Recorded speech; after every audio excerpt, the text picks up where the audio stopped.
blessed day and welcome to my channel where I make peaceful videos and I also post faith-based content. If you're stepping into a journey where you're longing for peace, needing motivation, and needing that faith-based content, then this is the perfect channel for you.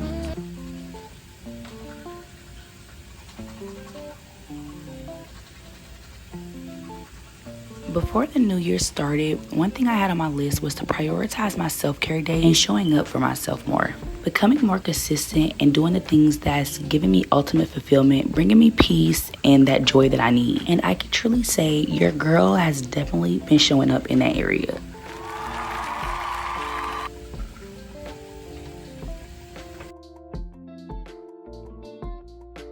To live up to that potential, I had to realize that self-care does not mean I have to have a whole booking of a spa day or spend thousands of dollars. Really just waking up and pouring into myself, saying those affirmations, giving a nice slow bath, just overall being very intentional and loving to myself.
Okay, so the day is obviously ending. I got my son to bed and I really am tired.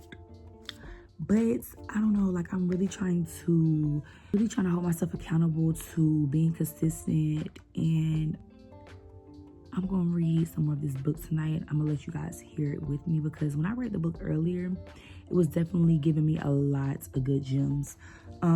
Finally, 15 minutes later, at exactly 9 o'clock, Rich Dad walked out of his office, said nothing, and signaled with his hand for me to enter. I understand you want a raise or you're going to quit, Rich Dad said as he swiveled in his office chair. Well, you're not keeping your end of the bargain, I blurted out, nearly in tears. It was really frightening for me to confront a grown-up. You said that you would teach me if I worked for you. Well, I've worked for you. I've worked hard. I've given up my baseball games to work for you, but you haven't kept your word, and you haven't taught me anything. You are a crook like everyone in town thinks you are. You're greedy. You want all the money and don't take care of your employees. You made me wait and don't show me any respect. I'm only a little boy, but I deserve to be treated better. Rich Dad rocked back in his swivel chair, hands up to his chin, and stared at me. Not bad, he said. In less than a month, you sound like most of my employees. What? I asked, not understanding what he was saying. I continued with my grievances. I thought you were going to keep your end of the bargain and teach me. Instead, you want to torture me. That's cruel. That's really cruel. I am teaching you, Rich Dad said quietly. What you have taught me? Nothing, I said angrily. What have you taught me? Nothing, I said angrily.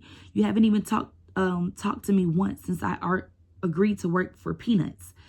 10 cents an hour. Huh. I should notify the government about you. We have child labor laws, you know. My dad works for the government, you know. Wow, said Rich Dad. Now you sound just like most of the people who used to work for me. People I've either fired or who have quit. So what do you have to say? I demanded, feeling pretty brave for a little kid. You lied to me. I've worked for you, and you have not kept your word. You haven't taught me anything. How do you know when I've not taught you anything? Asked Rich Dad calmly. How do you know that I didn't teach you nothing? Well, you never talked to me. I worked for 3 weeks, and you have not taught me anything, I said with a pout. Does teaching mean talking or a lecture? Rich Dad asked.